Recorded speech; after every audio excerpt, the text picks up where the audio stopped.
La bibliothèque de Radio Orient, des regards croisés sur la littérature.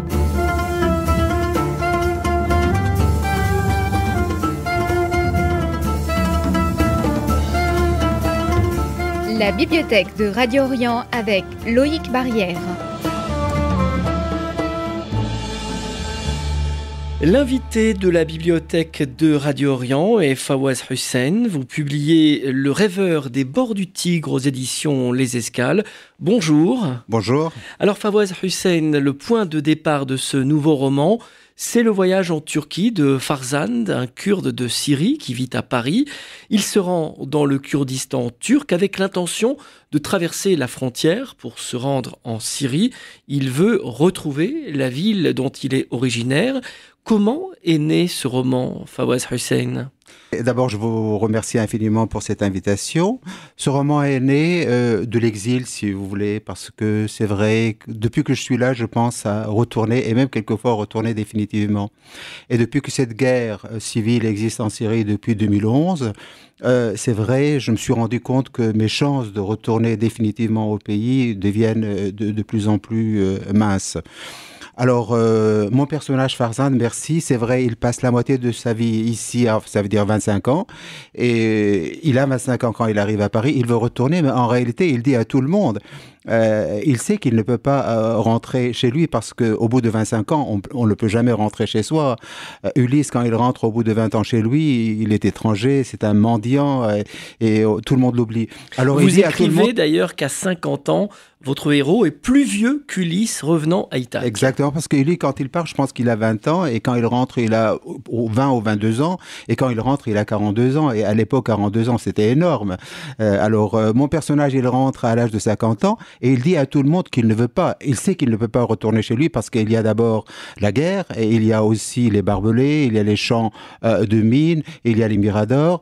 Il dit à tout le monde qu'il se contenterait, ou se contentera, si vous voulez, seulement de regarder les lumières de sa ville de l'autre côté de la frontière, et il ne sait pas qu'en réalité, avec cette guerre, même l'électricité devient très très rare en Syrie. Alors, cette ville dont est originaire le héros, c'est la ville où vous êtes né, c'est Amoudé, en Syrie. Alors voilà, c'est une question qui m'intéresse énormément parce que je me suis rendu compte que ma ville, en réalité, dans ma tête, il y a plusieurs villes.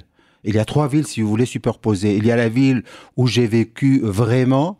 Il y a la ville qui est devenue actuellement, au bout de, je peux dire même 40 ans d'absence, et il y a la ville dont je rêve. Alors moi, je veux qu'à Amoudé, ou Amouda en arabe, Amoudé en kurde, je veux que ça soit comme l'Ithaque pour Ulysse. Et Ulysse, quand il rentre chez lui, il foule le sol de son île, et il ne sait même pas qu'il est rentré chez lui. Il dit, mon Dieu, chez qui j'atterris? Est-ce que ce sont des sauvages qui vont me dévorer, ou ce sont des gens qui vont m'offrir l'hospitalité? Alors pour moi, Amouda, ou Amoudé, c'est un symbole pour moi. C'est le symbole de la ville d'où on vient, et la ville à laquelle on ne peut jamais retourner. Fawaz Hussein, l'un des charmes de ce roman, c'est de nous faire découvrir une ville dont on parle peu finalement dans la littérature, la ville de Diyarbakir, la ville la plus importante du Kurdistan turc, une cité marquée par la guerre entre le pouvoir turc et le PKK. Le roman offre des descriptions magnifiques de Diyarbakir. Vous nous plongez dans le drame vécu par les Kurdes de Turquie, village rasé, militants emprisonnés ou portés disparus. C'est une ville où vous êtes allé ou bien vous l'avez recréée par votre imagination ? Oui, je suis allé même plusieurs fois à Diyarbakir, et nous, en kurde, on appelle la ville d'Ahmad. Ahmad, ça c'est le nom kurde, le nom peut-être syriaque aussi. Pour les Syriaques, c'était Ahmad. Alors oui, je suis allé plusieurs fois avec l'intention de publier, d'écrire plutôt un roman. Et je me suis pas mal promené dans cette ville. Alors je suis content aussi de cette question parce que toutes vos questions vraiment m'intéressent, parce que il y a la ville telle qu'elle est, la ville que je décris, avec ses caravansérails, avec ses rues, avec ses mosquées, avec ses mendiants. C'est vraiment la vérité, la ville que j'ai rencontrée, la ville qui existe vraiment. Par contre, les personnages que je vais rencontrer, ce sont des personnages de fiction, ce sont des personnages en papier, si vous voulez. Et je tenais, parce que quand j'étais là, je voulais savoir quelque chose sur l'histoire de cette ville qui est magnifique, parce que la citadelle de cette ville, elle est énorme. Après la muraille de Chine, c'est la deuxième muraille qui est vraiment bien conservée. Et j'ai cherché un peu partout. En français, il y avait très très peu, et je parle pas le turc. Et en kurde, il n'y avait rien. Alors je me suis rendu compte, je voulais exactement laisser faire l'éloge de cette ville, de son passé et même de son avenir. C'est une ville que les touristes ne visitent pas, car c'est une ville où il y a une guerre actuellement. Exactement, c'est une ville qui était un peu visitée, mais le problème c'est que l'histoire de cette ville, l'histoire de ce qu'on appelle le sud est de la Turquie ou le Kurdistan de Turquie, c'est une histoire pétrie de tragédies, de massacres. Tout à l'heure, vous avez parlé des villages, il y a 4000 villages fantômes qui n'existent plus. On parle de 60 000 morts, mais il y a certainement beaucoup plus que ça. Je peux dire que toutes les familles là-bas ont un membre, un garçon ou une fille qui ont été en prison, torturés et même morts. Alors les touristes, en principe, ils doivent se rendre dans cette ville qui est sublime, magnifique. Vraiment, j'ai jamais vu une ville... enfin, il y a des endroits qui m'ont marqué, mais cet endroit m'a énormément marqué. Mais malheureusement, pour les raisons de sécurité, pour des raisons politiques et économiques, les gens ne se rendent pas dans cette ville de Diyarbakir. Alors les gens ne vont pas à Diyarbakir, et il y a comme aussi un voile aussi sur cette ville, c'est que finalement on parle de temps en temps dans la presse des incidents entre l'armée turque et les rebelles du PKK, mais la partie humaine est absente des reportages, et c'est peut-être aussi ce qui fait l'intérêt de lire un roman, c'est qu'il y a des personnages, et même si vous nous apprenez que ces personnages sont nés de votre imagination, ils ont une réalité. Ah oui, c'est sûr et certain. Cette ville, quand même, quand on est là, on voit des personnages, on voit des gens. Mais moi, franchement, je n'ai pas pu rencontrer de Kurdes là-bas. C'est étonnant, quand même. C'est la capitale de la Turquie. Capitale du Kurdistan de Turquie. Mais c'est étonnant. Je devais forcer plus ou moins les gens à s'exprimer pour qu'ils s'expriment un peu en kurde avec moi. Comme je dis, je ne parle pas le turc. Là-bas, il y a une sorte de chape de plomb. Il y a la peur, il y a la terreur qui empêche les gens même de penser et de réagir. Vous avez parlé tout à l'heure de la muraille de Chine. On a l'impression que vous nous parlez du Tibet, un Tibet en Europe. Oui, exactement. Vous voyez là, c'est-à-dire quelquefois, si on montre les images de cette ville, on ne se croirait pas à quelques kilomètres, si vous voulez, ou dans un pays qui veut rejoindre l'Union européenne. Et pourtant, c'est à la fois très très loin, c'est à la fois très très proche. Alors ce héros, ce narrateur, il est un petit peu comme le héros du désert des Tartares. Il est dans une situation d'attente. Il attend au bord du Tigre, qui est une frontière entre le passé et le présent. La guerre fait rage en Syrie, vous nous l'avez rappelé tout à l'heure. Il se remémore son enfance, le service militaire, et il sympathise avec des habitants de Diyarbakir. Ce sont des êtres blessés, Fawaz Hussein. Oui, si vous voulez, des victimes, si vous voulez, des gens sacrifiés. C'est des gens sacrifiés qu'il va rencontrer. Et qu'est-ce qu'il décide à la fin? C'est de devenir peut-être la voix de ces gens sacrifiés. Alors je vous signale que le passé de Farzad n'est pas mon passé à moi. Ça veut dire j'en vante toute une vie, soit à Paris, soit là-bas. Mais ça peut être, si vous voulez, la biographie de n'importe quel Kurde. Voilà, un Kurde, quand il est chez lui, comment il est traité? Il a toujours la peur des services secrets, il a toujours la peur d'être en prison, il y a toujours ses horizons bouché. C'est mon passé et c'est le passé de tout le monde, et en réalité ce n'est pas vraiment mon passé à moi, parce que moi je viens d'une famille beaucoup plus nombreuse, avec peut-être voilà, une vie tout à fait, je peux dire, différente. J'aimerais lire un court extrait de ce très beau roman, Le rêveur des bords du Tigre. En entrant dans la citadelle intérieure par destriers serraillés, je m'approchai d'un arbre imposant planté au milieu de la chaussée. Surpris, je fis encore quelques pas sur le gravier blanc qui m'en séparait, jusqu'à la margelle du muret circulaire qu'on avait construit tout autour du tronc. Un enfant de 11, peut-être 12 ans, y était assis. Il avait sur les genoux un cajot de plastique vert qui lui servait d'étal, et dessus un récipient rempli de pépins de pastèque bouillis à grignoter, ainsi qu'un verre pour les mesurer. Je promenais mon regard ébloui sur ses traits délicats et d'une voix que je sentis tremblante. Tu t'appelles comment, petit? Mirza, monsieur. La bibliothèque de Radio Orient avec Loïc Barrière.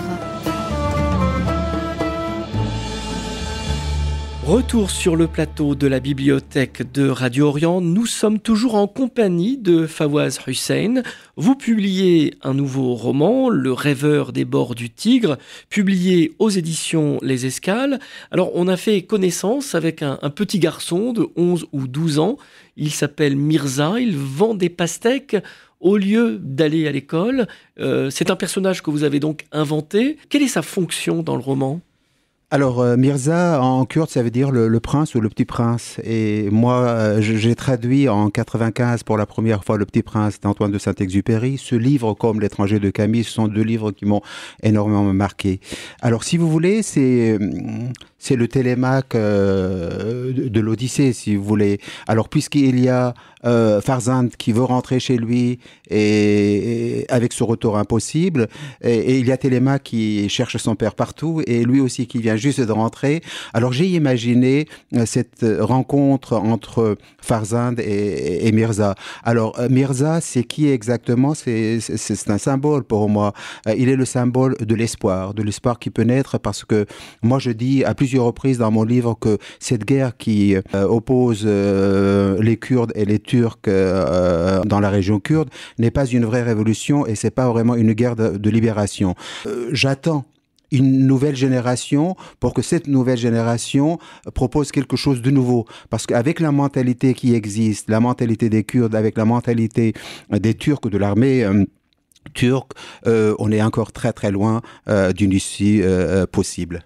Alors, il y a aussi la mère de Mirza, une femme qui a perdu la raison et qui confond le narrateur avec son mari disparu. Là aussi, on imagine que c'est un personnage chargé de symboles. Oui, parce que c'est une famille sacrifiée, c'est une famille éclatée, déchirée. Cette femme aussi, je l'ai inventée, mais il y a des milliers de femmes qui vivent l'existence de cette... C'est une mère courage. C'est une mère courage, c'est une mère fidèle, c'est exactement Pénélope qui attend pendant 20 ans et qui essaie de distraire les prétendants qui viennent manger le vin d'Ulysse, qui boivent son vin, et elle est là, elle attend le retour de cet homme impossible. Alors du coup, je m'inspire toujours d'Héraclite. Je pense que c'est lui qui dit qu'on ne peut pas se baigner deux fois dans le même fleuve. Ceux qui vivent l'exil, quand ils veulent rentrer, surtout au bout d'une très très longue période, une période qui dépasse 15 ans ou 10 ans, je pense que le retour devient impossible. Alors pour cette femme aussi, quand elle va voir Ulysse dans l'Odyssée, Pénélope, elle ne le reconnaît pas. C'est seulement la nourrice d'Ulysse qui le reconnaît, et son chien qui va mourir. Et si vous voulez, j'essaie en réalité de réécrire une nouvelle Odyssée. C'est l'Odyssée peut-être du peuple kurde et du Kurdistan. Vous avez cité Albert Camus, vous avez cité Le Petit Prince, deux livres que vous avez traduits. Vous nous avez parlé d'Ulysse et d'Homère, ce grand classique de la littérature mondiale. C'est important de relire les auteurs classiques. Il y a certains auteurs que l'on peut découvrir à 20 ans, et puis ces mêmes auteurs, on les relit 20 ans plus tard, et ils ont une autre saveur, peut-être parce que notre regard a changé. Je suis tout à fait de votre avis. Je suis en train maintenant de relire l'Odyssée. Et ce qui est étonnant, c'est que je me sens chez moi et je retrouve mon enfance. Quand j'avais 10 ou 15 ans, à l'âge de Mirza, il y a un monsieur qui venait chez nous qui nous racontait des légendes, des histoires, des contes.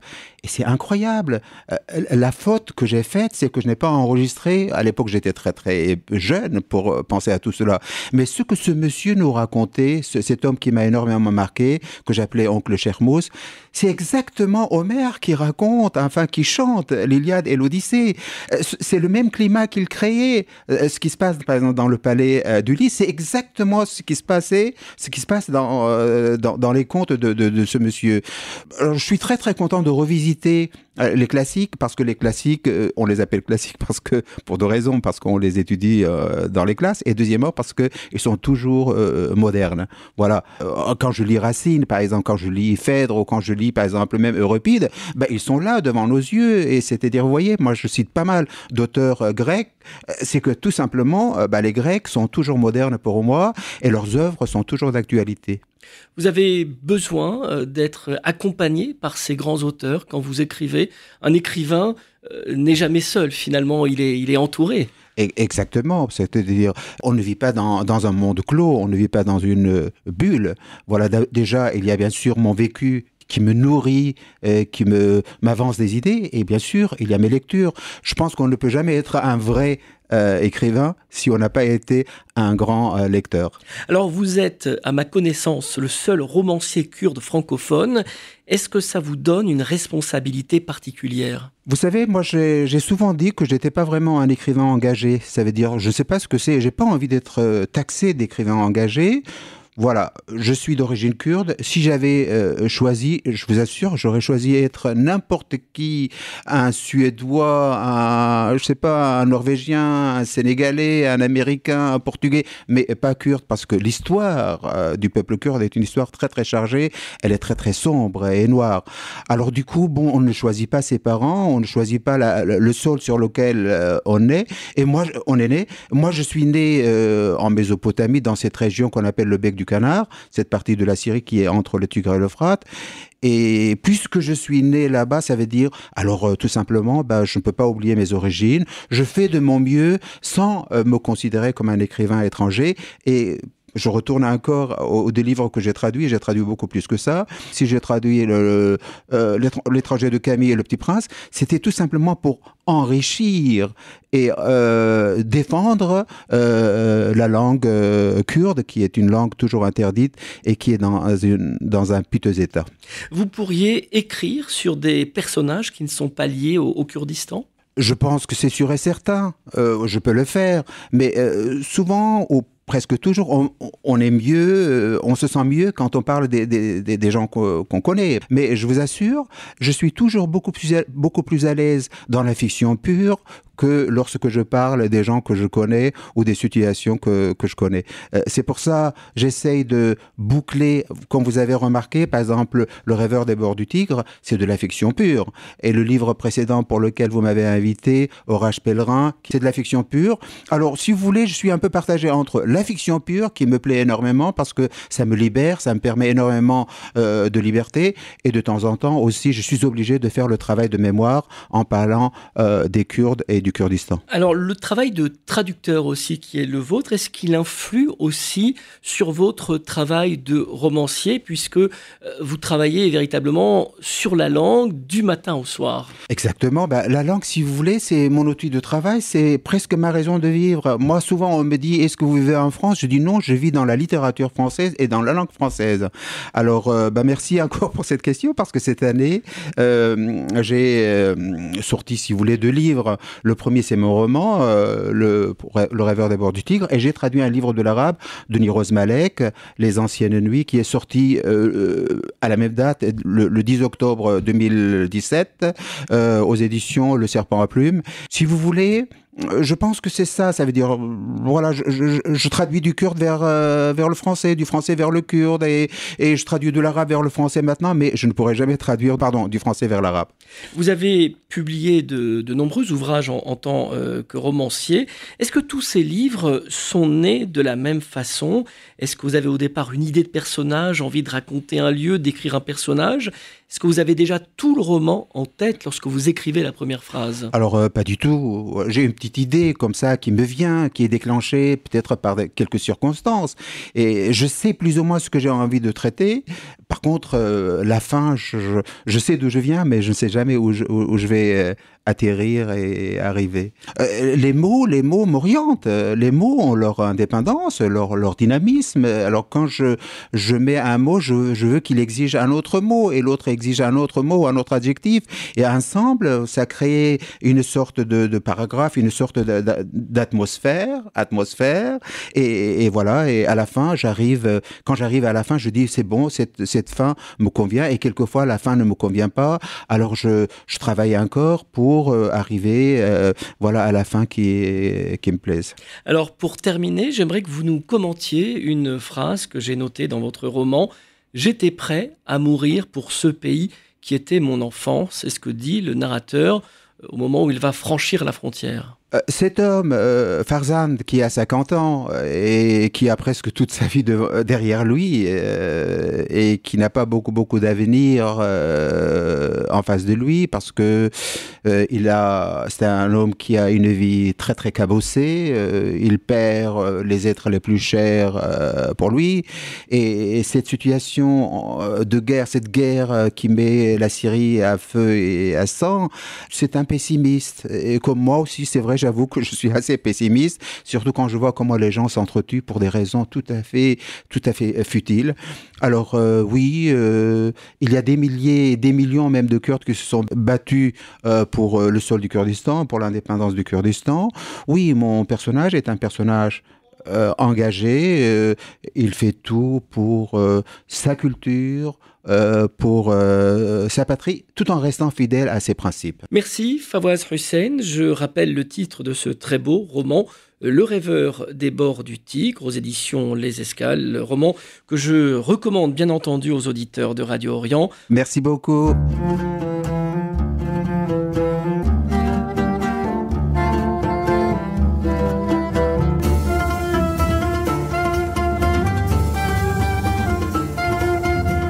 C'était la bibliothèque de Radio Orient avec Loïc Barrière.